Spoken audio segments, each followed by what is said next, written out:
What are the Savannah Bananas? The Alabama Crimson Tide? And kids flag football all have in common? They're not just sports teams anymore. They're full-blown media companies. Coming up, we're talking to one of the journalists covering one of the biggest changes happening in sports today. Let's chip away.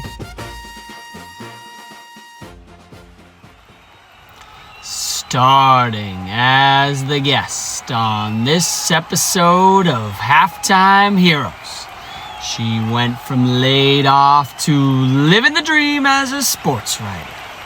Former professional quarterback, daughter of a big league ball player, and bylines at Front Office Sports.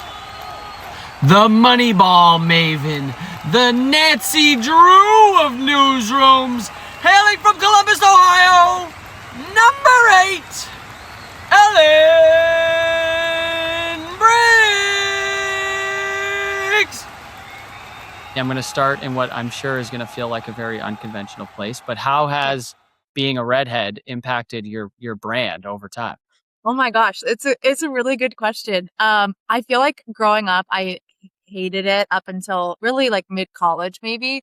I begged my mom to let me dye it like every color under the sun, and she was like, "No, you're crazy. There's a bunch of redheads in my family." So it's very much like a Briggs family thing. And as an adult now, I like it. I feel like it's a little bit, I feel like I wouldn't be me without red hair. So it makes me easily identifiable. People, I walk my dogs a lot here in the neighborhood, and people will come up to me like at the bar or something and be like, "Do you have 2 dogs?" And I'm like, "Yeah." So it's good for a personal brand because it gives you an immediate visual identifier. And redheads are a little kooky, little crazy. At least that's our reputation. So I'm not too crazy, but I definitely, I have some oddities about me, so I embrace it now.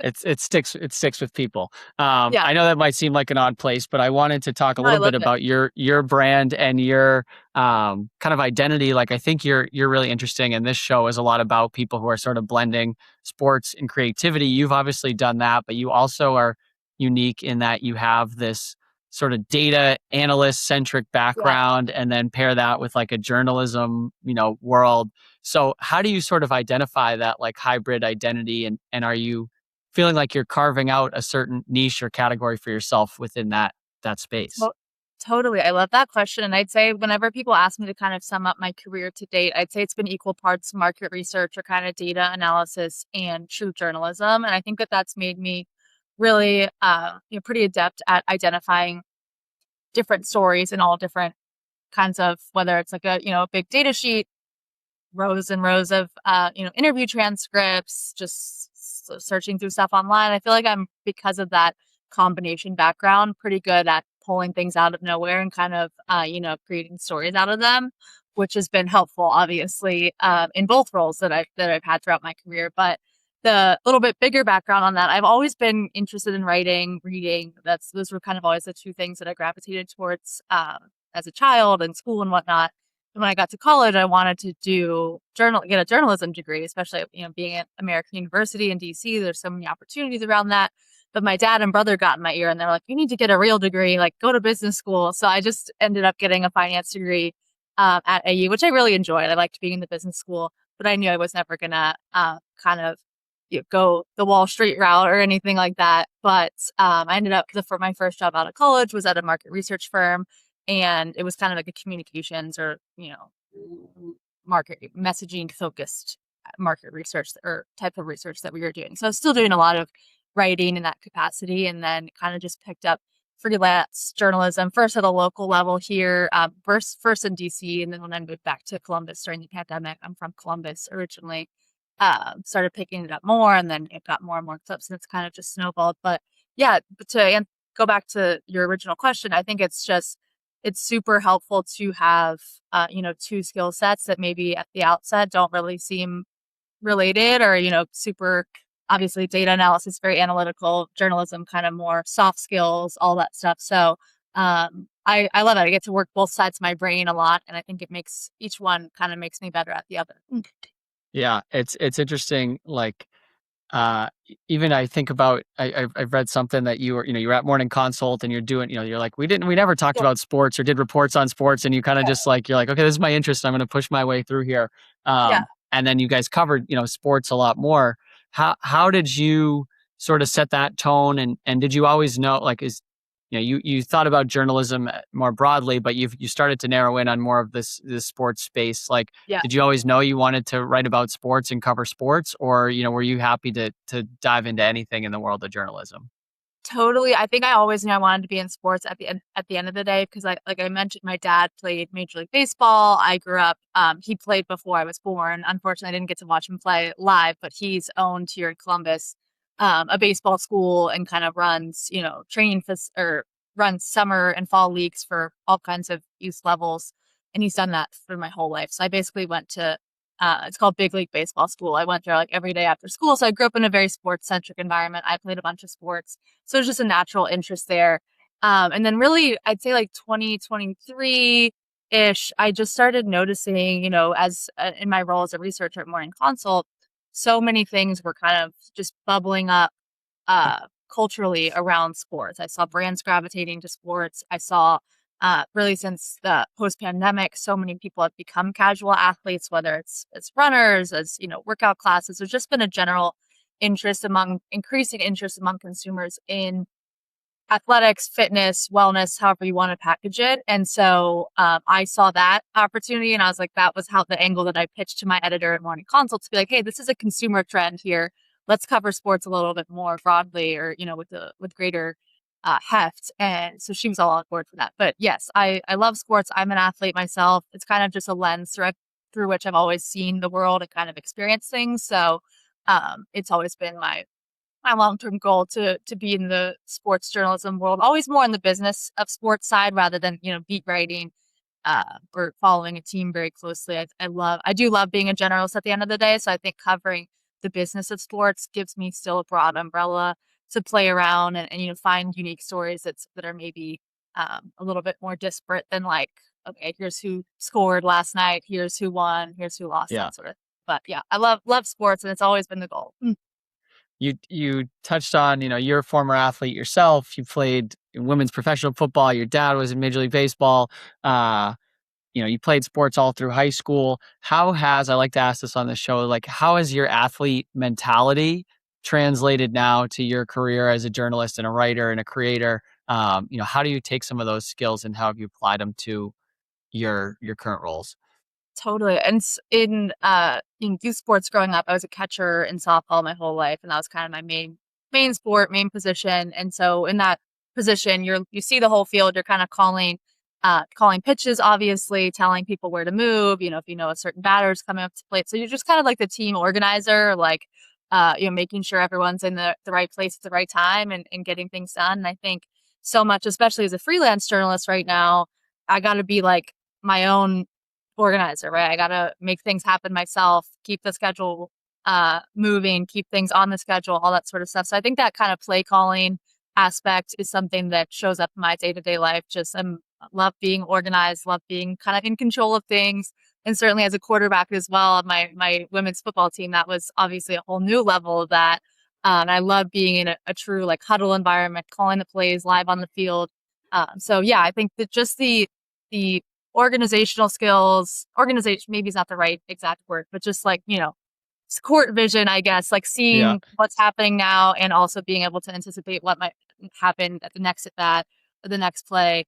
And kind of building the plan around that has been super helpful in all of my work because whether you're with the company, you always need to just be keeping everyone aware of what's going on, or you're working as a freelance solo person.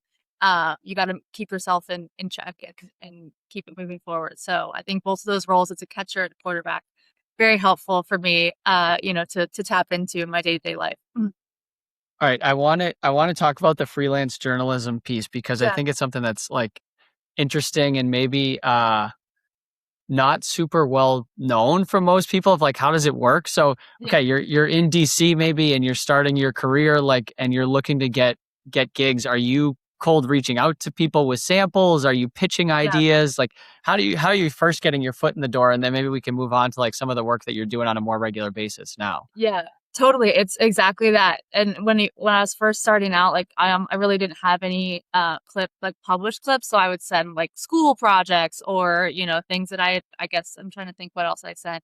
I started a Substack at one point, or after post grad to where I interviewed kind of similar to this, just interesting professionals about how they dealt with stress and anxiety in their day-to-day lives, because that's always been. I'm a pretty anxious person. I'm always interested to see how like top performing, high level people deal with that in their own right. So I did that a little bit just to get my writing out there and have a link when I emailed editors, at different publications, be like, hey, this is some live samples you can read right now, even though it was not necessarily a high visibility outlet. My Substack, I think it has like 200 subscribers or followers at this point. I haven't written on it in a few years now, but and then all you need is one editor to say yes. And then from there, and luckily I got that. And from there, I was able to kind of build up clips very slowly but surely. And honestly, still to this day, I'm like, every time I get a new byline, I'm like, okay, add it to the, sample pile. Everything you just got to keep. Uh, Work begets more work, basically, is kind of how I imagine it. But yeah, at the beginning, I was so like, oh my gosh, no one's ever gonna, reply to me. I don't have like a journalism degree. I don't have the formal background. But really, at the end of the day, I think everyone's story, whatever field they're in, is like someone took a chance on them. You work hard, you prove yourself, you show interest and enthusiasm. Maybe it's not the perfect story right away, but you work with your editor, you make it happen, and then you just kind of build up trust over time by turning in stories on time, pitching interesting ideas, all that. So it's just a slow process. And I was doing a lot of that freelance stuff. Luckily, a great thing about Morning Consult was that they let me do some freelance work alongside my full-time job. So it was always kind of just slowly building up in the background. But yeah, just always needed one or two people to just take a chance on you and believe in you, and then it goes from there. It's awesome. And it's interesting too. I mean, at Morning Consult, like you were able to sort of parlay your day job into some Totally. samples and some writing. You're Yeah. managing a newsletter there. And I think that's one, I work a full-time job. I think it's, for a lot of people that is, they have aspirations of like, okay, I want to do this Yeah. big, sexy, awesome job someday. Yeah. And like it's actually taking learnings from your day job. Like what can you Mhm. pull out of a company who's actually has you on the books and is paying you and learn from or build samples. So as you turn that corner, like you're writing at Morning Consult, you're writing on your own Substack, you've started to Yeah. build up some of these samples. You've now gotten a bunch of pieces written on awful announce or front office sports. Totally. Yeah. You've played in that space. And how did you start to again like get your foot in the door in those worlds, and now you've started to build like a consistent track record of front office sports Ellyn Briggs, front Yeah. office sports Ellyn Briggs, like you're showing up time after time. Totally. So how does that get built? Yeah, so that was kind of a similar thing at FOS. They'd just been and Awful Announcing, both of those brands I just followed online, really probably dating back to like 2021, 2022. And then once I kind of made the decision in my head of, okay, I want to pursue sports writing and researching kind of full time as a long term goal, I just reached out to both of them. And luckily, a lot of the Awful Announcing folks are based here in Columbus or just Ohio more broadly. So I think that probably made them more likely to answer my email. But also, I will say, I remember the editor, Sean Keeley is his name. He's like kind of I don't know what's his exact title at Awful Announcing, but he emailed me. I sent them a pitch originally about a story about women's sports content creators and kind of just this class of like kind of casual commentators that were recording videos like this from their homes or from their bedrooms even, and getting huge followings online for kind of this like uh, you know, couch analysis of women's sports. I pitched that story to them, and he was the person that I sent the email back to, and he was like, this is like one of the better pitches we've ever received. So I just like took the time to be very detailed, had a strong POV, sent all the, why this story, why now, why this is I'm a good person to write about it. Here's who I would interview. Here's who, how I would kind of go about it. So just starting off, with a high level of detail is always a good way to catch people's attention. I did a similar thing at Front Office Sports. Um, I think it was about a year and a half ago, maybe early 2025. And they, replied as well. I'm like, okay, yeah, I love this idea. And then kind of just from there, I'll probably send, I'm trying to think monthly, maybe 5 to 10 pitches out, and like 80% of them are no's, or we'll pass on this, or it's not the right time. But all you need is, if you can just get 1 or 2 a month, honestly, and just I try to publish at least once a month freelance. That's kind of my cadence. Longer feature stories, some of the more quick hit stuff you can do more than that. But so there's still a lot of rejection and everything involved in that, but it's kind of just the more I just look at it like data points, like the more pitches I send out, whether they're yeses or nos, that can inform what I do in the future. And kind of you figure out, once you start building a working relationship with an editor or several editors, you kind of know what's the right fit for them, what might be a better fit for awful announcing. Every place has their own kind of unique brand, point of view, what they're most interested in. And so just the longer you work with people, the more you can suss out what'll be a good fit. But at the end of the day, it's really just about turning things in on time, doing good quality work, and I'm also like very responsive to emails. That's always been a point of pride for me. I always love turning things around quickly, whether it's just one email or, whole story. So that's how I got started with both of them. And they've both been such great partners with me. And the great thing about, they both have such good, high visibility online. And that's such an important thing now with algorithmic feeds. Like, you never know what's going to hit or not. So if you have awful announcing that has like 400,000 Twitter followers and puts your story out there, it's at least going to get some eyeballs on it, which is important for someone like me who's kind of just started trying to build a little bit of something for myself. Yeah. Okay. And so in January, got laid off from Morning Consult. You're now in this full-time. Yeah. So I do want to talk about this transition because I think it's an interesting inflection point in your career. And so, that happens and you're now, probably more aggressively, I have to assume, going after these freelance gigs. So how do you think about, this next chapter in your career? And are you looking to build something where you really latch on to one publication? Are you trying to you had a Substack for a while? Are you trying to build an owned audience? How are you sort of thinking about strategically what you're building for yourself as a creator and journalist? Totally. It's been a little bit twofold. So I think I've just been using this time since I've been laid off as a period to just kind of go harder than usual and, send out more pitches, write. Well, and luckily I've been able to write some, longer, deeper, even more deeper reported stories, or deeply reported stories rather. That has been I kind of just am treating this as if I have a full-time job as a journalist, which is always been my goal. And full-time, I mean at a place, or out of a single publication. But so it's been great to flex that muscle and just be kind of not have a day job where I have to balance competing priorities. But in terms of and along with that, I've kind of I've started posting on X and LinkedIn more, just because that's the biggest way to kind of grow a following. I write a lot about the importance of content, and how content is such a, it is every company, especially athletic or, sports vehicles of any kind, are all media companies now. And as much as I write about that, I hesitate to I'm not a good TikTok or anything like that. I still need to build up that skill set, but I am good at writing. It's what I gravitate towards. So I've been posting on X and LinkedIn more, and it's been good. I still have really a low level of followers on both accounts, but it seems to be growing each week. The more I'm just kind of try to put out thoughtful, tweets here and there when I see something comes across my timeline that I know I have an interesting or, well supported thought on. I'm not just kind of tweeting at anything and everything. I'm not a hot take person, unfortunately. I don't have the stomach to I wish I could be, but it's I know, it's I don't wish have I the had it stomach in to me. get in Twitter fights constantly with people. But so that's been part of the strategy as well. And but my long-term goal is to end up at one publication and kind of just be able to be a full-time employed journalist. So, and I'm in some talks right now for that, so hopefully something will come through there. But yes, fingers crossed. So that's been kind of my approach, just putting out good work and talking about the work as much as I can online. And one of my stories for FOS got picked up by NPR back in February. They called me and had me do a piece for a record something like this for what was I think it was just their daily show, whatever it's called. I'm forgetting. But so it's good to get external validation, from places like that, or just people on Twitter following and interacting with my content. So that's been kind of the twofold strategy.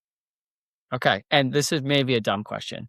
Yep. And No. you can share it to the extent that you're comfortable, but like, how does the pay structure work? Like, are you getting Yeah. paid when something gets published? Are you getting paid when you pitch something? Like, how does that Yeah. sort of balance work from a just monetary standpoint? Totally. It's just when a pitch is accepted, we'll usually agree upon a rate. Like front and most awful announcing and front office sports, I've been working with them so closely now that I generally know like what to. We honestly just like do it after the fact, or Yeah. after I've turned in a first draft. But when you're first working with any new publication, there's usually a back and forth email of like, okay, here's our rate, here's my rate. There's some negotiation, but so many media companies are like so financially strapped at this point that it's hard to get good freelance rates from a lot of places, but I will say I've Hmm. been fortunate with both those two outlets. They both pay very well, which has been great. And but yeah, so it's just kind of an initial. Here's what we pay per. A lot of them do per word or per type of story, whether it's kind of a longer reported feature or more of a quick hit. It depends. That impacts the rate as well. But and then the payment usually comes after everyone has their own like net terms for Yeah. payment, but it'll come through once the story is published usually. Got it. Okay. Um, and the other thing that I want to talk about in your freelance work and maybe just in how you pitch in Yeah. general, because I think it's something that you do really well. Like talk about the importance of the headline. And Yeah. I Mm. think it's critical. Like I've talked to a lot of creators and, whether it's a YouTuber and you're focused on the headline or it's TikTok and it's your first 2 seconds, like it is that snap attention economy where you need people to like catch something very quickly. So how do you think about the headlines for your pieces and what is the process of building those out? And is that Yeah. coming? Are you nailing that in the first draft of the pitch, or is it something that's workshopped over and Definitely over with the not. editor too? Definitely not. I'm like I'm famous for being long-winded, like whether it's in emails or, my first drafts are always usually several hundred words often over what they will end up being. So headline writing is not my a natural skill set for me. I think I've gotten better over time as you do anything that you do a lot, but I think it's so interesting because so much you know used to write headlines at least kind of for SEO, like to rank highly in search. What are people? You kind of want to match how people would be searching for something on Google or whatnot. But now, the bring LLMs and AI summarized search into the fold has totally kind of upended the model for so many digital news sites. Like so every site has seen their traffic fall just because people aren't clicking down into links anymore. So now LLMs love numbers, they love data points, they love percentages. So like that's always something that we think about bringing into headlines. It doesn't always obviously work if you don't have kind of a hard stat or data. You can't just like make one up and put it in the headline. But AI generally has changed a lot of the equation for visibility, at least like from a true search perspective, not so much on social platforms. That's kind of a different thing. But yeah, usually in my initial pitches, I just try to give it my best, like, go. What would if I was an editor scanning a Yeah. thousand emails a day, what I would want. And, I get a lot of no responses too. So it doesn't always hit, right? But um I just, and at the end of the day, the editors at the publications are usually way more expert in that than freelance contributors. So they'll usually take over the headline and play with it. And often, sometimes, every now and then, I'll get a headline and I'm like, I don't really love I don't think this is exactly how I do it. Yeah. So we'll push back on that. But oftentimes the editors are the true experts in that. But yeah, it's so funny. Like headline writing it's been totally kind of turned on its head with AI and everything. So it's always an open question, but it's important because, like you said, whether it's the first 2 seconds of a TikTok video, you're scrolling on LinkedIn, like you got to catch people's attention, and so it needs to be like pack a punch, tell a story in one line, which is hard to do, but Yeah. it's It's something I'm interesting. always learning. Mm. I say it's interesting that you talked about like inserting data points into your headlines because the two that Yeah, like stood out to me, I had the two that were about sort of at college athletic departments. You have yeah, college athletic departments are wooing recruits with content studios, and you had yeah, college athletic departments are becoming full blown media companies. I yeah. honestly think the word wooing and full blown in those Yeah. like makes those headlines. It like just makes them a little You gotta stickier. plug it up. Yeah, you Right, it's gotta got a little bit of your extra drama. something to it Yes, that you like gotta makes you add the want to. pizzazz. Yeah. Yes. But anyways, those two like stuck with me in particular. Yes. The first one I did right, or the second one, excuse me, I did right. The wooing, that was FOS. They came up from with that from one. the editor But I love team. the It woo. works. Yeah, It works for sure. The woo woo works. All right, that's the halftime whistle. Every single episode, I think I can't possibly be any more impressed with my guests. And then every single episode, they just continue to outdo themselves. Ellyn has managed to go from laid off to living her dream as a sports writer in just a couple months. She bet on herself, and it is clearly paying off. All right, here's my big 3 key takeaways from the first half. Number 1, success sits at the combo of 2 skills. Ellyn is a great researcher, and she loves sports. Those 2 things maybe don't feel like they're related, but it's that combo, it's that special sauce that is what's making her work feel so special right now. Number 2, don't wait for permission.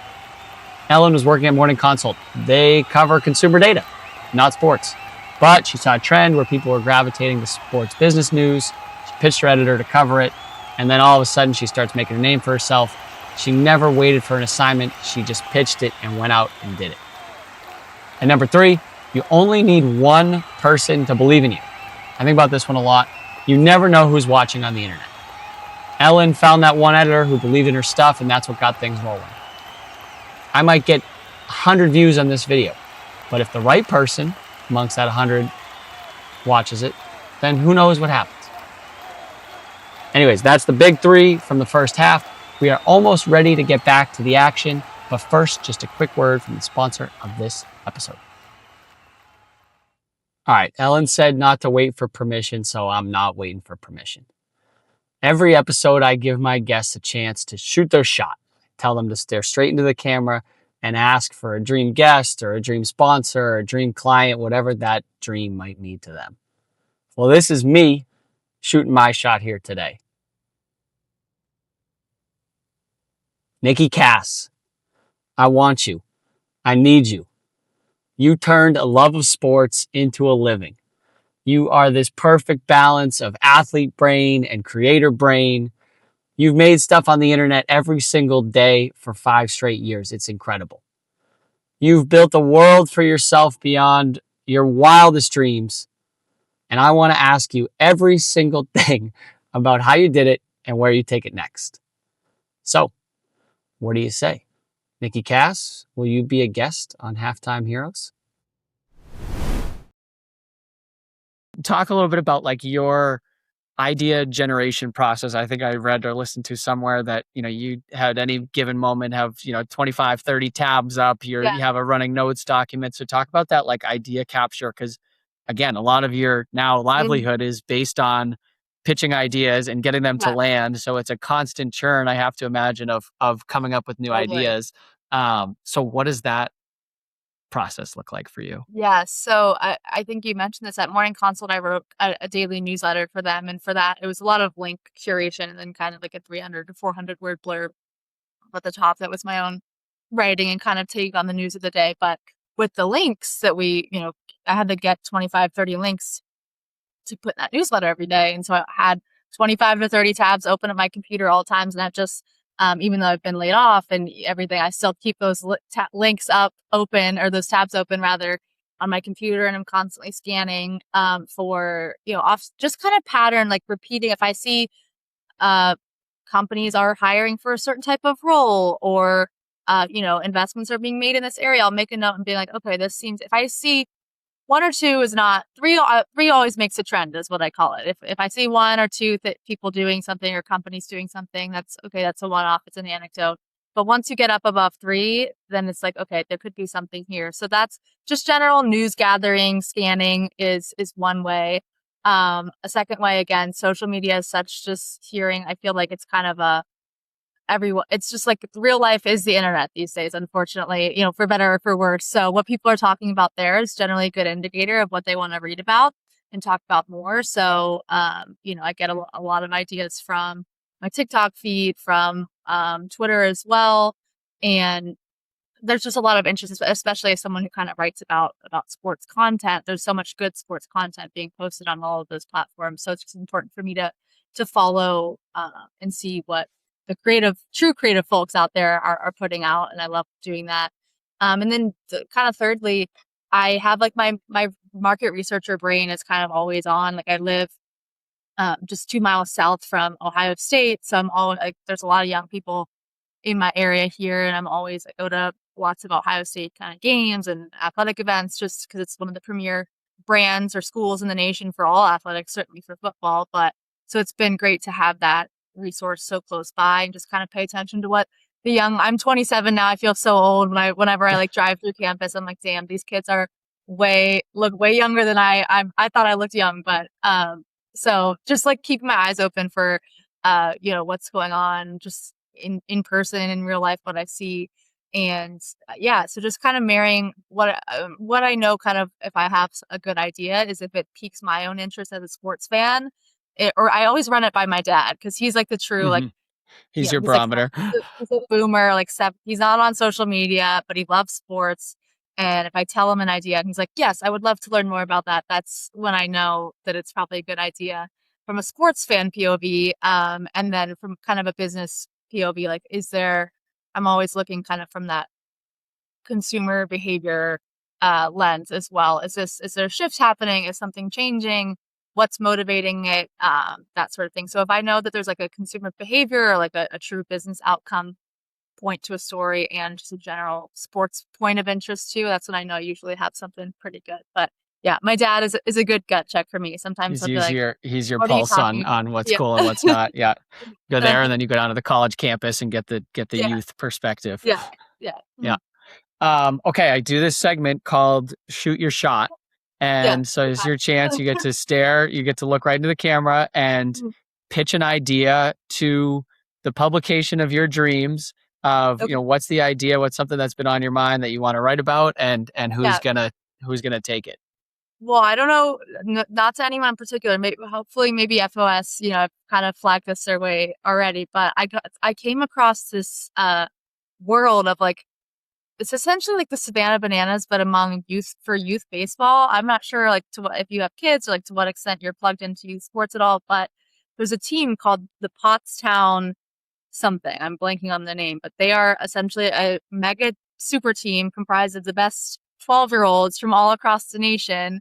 And they travel like a, kind of exhibition team would to different local youth tournaments throughout the country to essentially just like kill local rec teams. And the kids love it. They're like, the local kids are like, after the game, they signing autograph. They want these other kids autographs. They want, they're high-fiving the kids when they hit a home run off of them. Like, it's just so that whole kind of youth, like the Savannah Bananas of youth baseball is something that I'm really interested in. Obviously, I haven't been able to get an answer on if these 12-year-olds are making money, but they're definitely getting free equipment and like have probably several travel 100,000 and social media followers on the team page and on their individual pages. So just kind of the changing landscape of youth sports. Obviously it's been professionalized, but I'm kind of interested in like how kids are becoming NIL stars in their own right before they even are close to college. So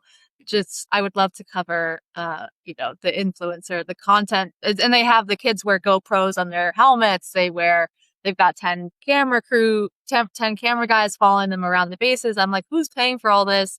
And what are they getting out of it? So that's my latest niche fascination. It'll probably take me a while to build up the case for that one, but that's another thing too. Like you have an idea and kind of the earlier you can seed it in an editor's ear or just flag it for someone, they might not be interested in it right away, but usually things develop and more things can happen over time. And then they'll say yes, maybe 6 months down the road. So hopefully that'll be the case with that one. But yes, that's my pitch for now.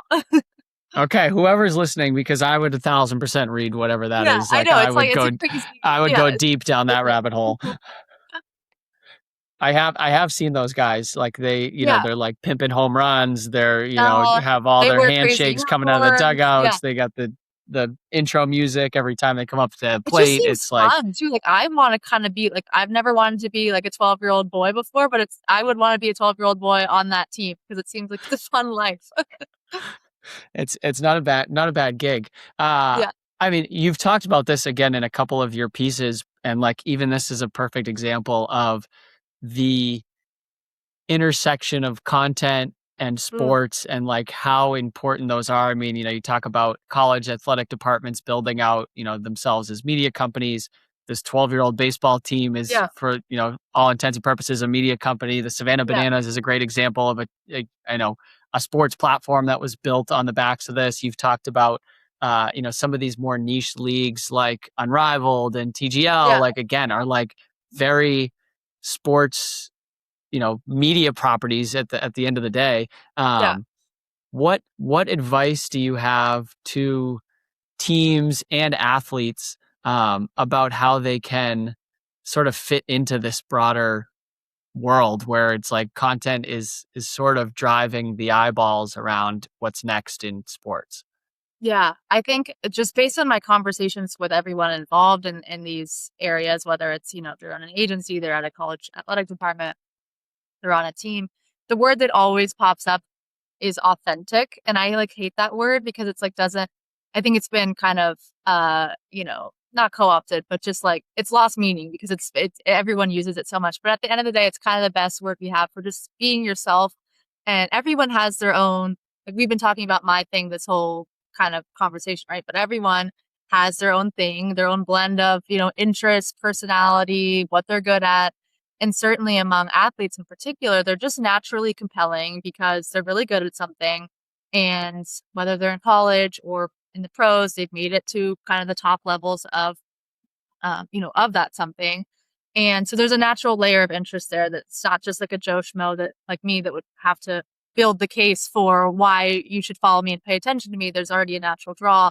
And so I think just showcasing everyone loves to know people kind of at a human level beyond what they do on the field or on the court. So it's kind of cliche advice to be authentic at this point, but at the end of the day, like just people, there's a reason why get ready with me content, behind the scenes content, day in my life content just continues to perform so well year over year. Like we're on like year 6 of short form video now, and I still watch all of those types of videos multiple times a day with rapt interest. So like there's just a natural fascination with people who are really good at what they do and how it gets done. So at least from an athlete POV, that's what I would always, what's been the successful formula so far. And it obviously could shift and change at any point, but certainly just highlighting at the end of the day, like people are interested in hearing from people more so than they are brands or organizations. Like I think on so many platforms now, and like the top voices are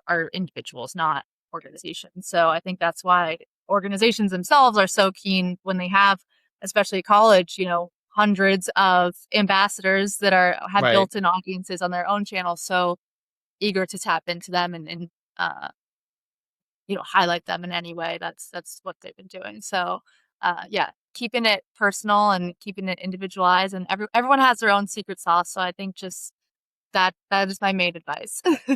Okay. All right. I like that. Yeah. I've started this series where I'm calling it like pitching ideas to athletes. Yeah. So each week I'm doing some sort of like little show idea. So I just recently, my most recent one was that Caitlin Clark should recreate the old Uncle Drew commercials. You remember the Kyrie Uncle Drew Yes, where he dressed up like a absolutely. Yeah. grandpa? I'm I think like, that's a I great feel like idea. you put her in like, some grandma outfit. She starts That hitting would be logo threes. hilarious. Like Yeah. she would crush at that. Yeah. So my ask for you is like, what athlete out there do you think Mm, needs a show or a newsletter or, should be okay. doing something in the creative space that's not currently? That's such a great question. The problem is so many of them are, Yeah. everyone has their own kind of creative pursuit. Let me think on that. Hmm.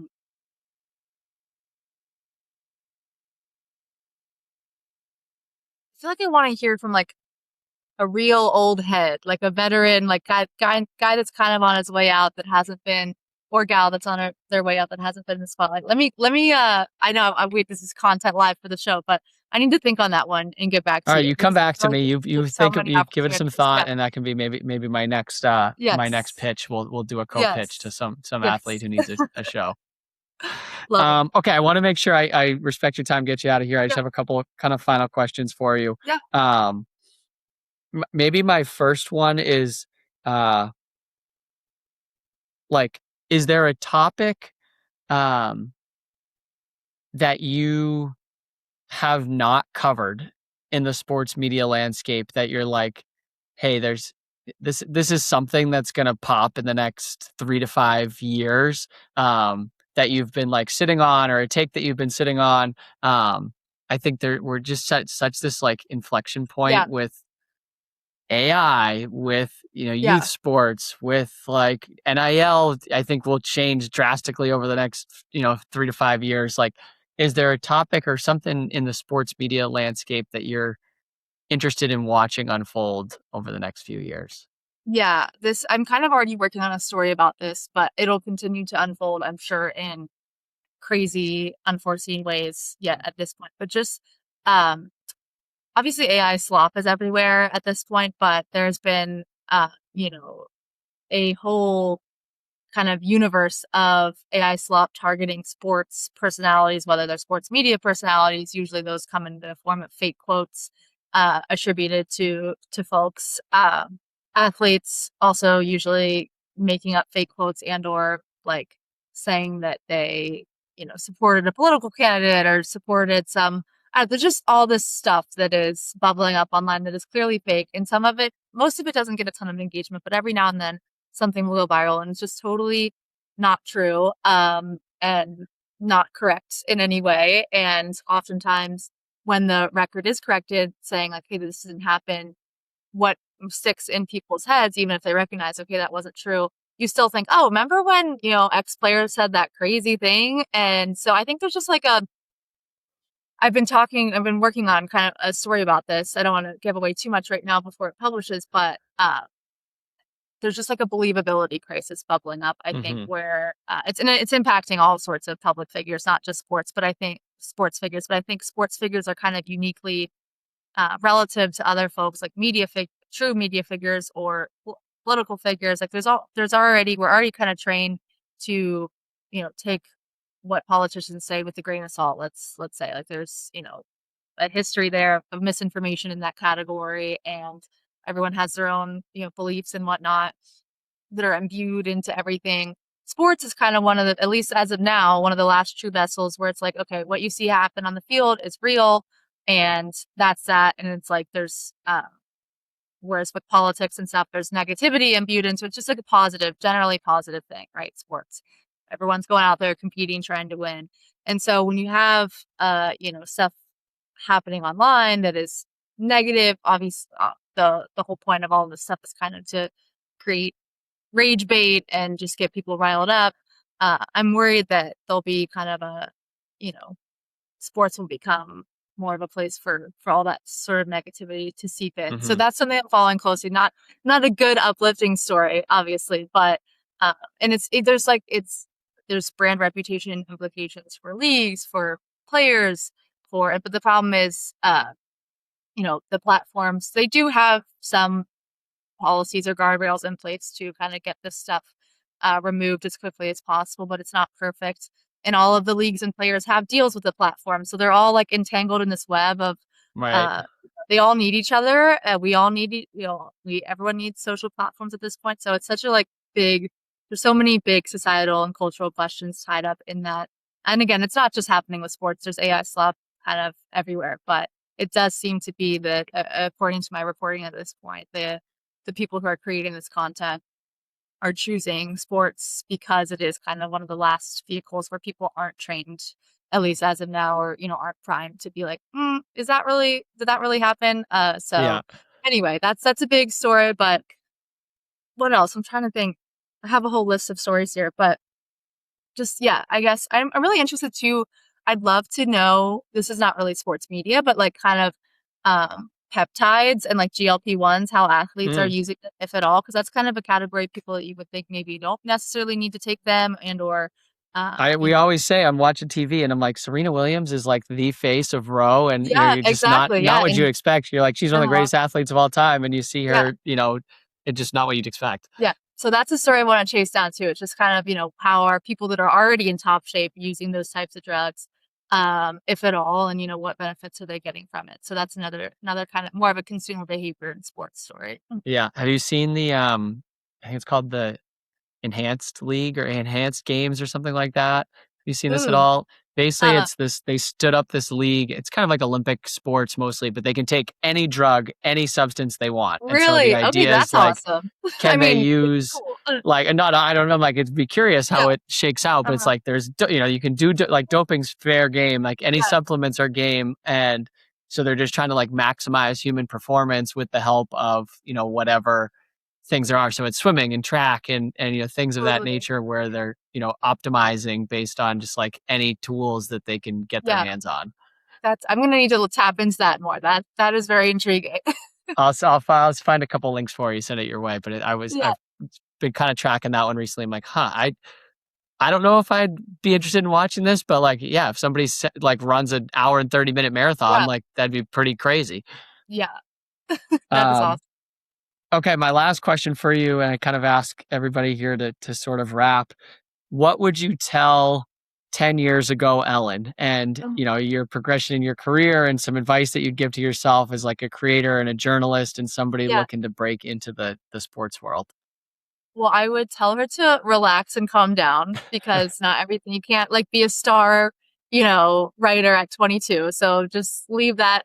I'm always like I kind of alluded to earlier, a little bit of an anxious person, a little bit of a worrier, for usually not a good reason. So I would tell her to relax and just have faith in the power of hard work and attention to detail and just being a good person to work with. But I would say also, like, we're kind of doing it. Like, we're kind of, becoming a full-time sports journalist, which is always the goal. So that's awesome. And, yeah, just slow down, take it one day at a time and things will fall into place and I still have to tell myself that, I feel like I didn't realize when you start working right out of college, you're like, okay, I got this. This is, and then you don't realize, oh, I'm going to be working for 40 more years and I need to, Got a ways to go. You better so many enjoy it. different iterations and different paths that I want to take. So, just being comfortable with change too, whether it's the layoff or, while I was at Morning Consult, our team changed several different times. My role changed. So like, just keep my head down and, don't, no need to freak out too much when things change because it'll work out no matter what. All right, clap it up, clap it up, clap it up, clap it up. That's another great performance in the books. I've been saying since the start of this year, we're going to drop an episode on the 3rd of every month. It's the 3rd of the month, and we got another episode dropping. We are now halfway past the point to our goal, 7 in a row. Proud of you guys. But we cannot get complacent now. We cannot get complacent. A lot of work still to be done. So here's what we're going to do. We're going to celebrate this one tonight. Let's enjoy a few beers, a couple hot dogs for the 4th of July, and we're getting back to the grind. We need 5 more wins to accomplish our goal. Okay? All right, let's break it down. Heroes on 3, heroes on 3. 1, 2, 3, heroes.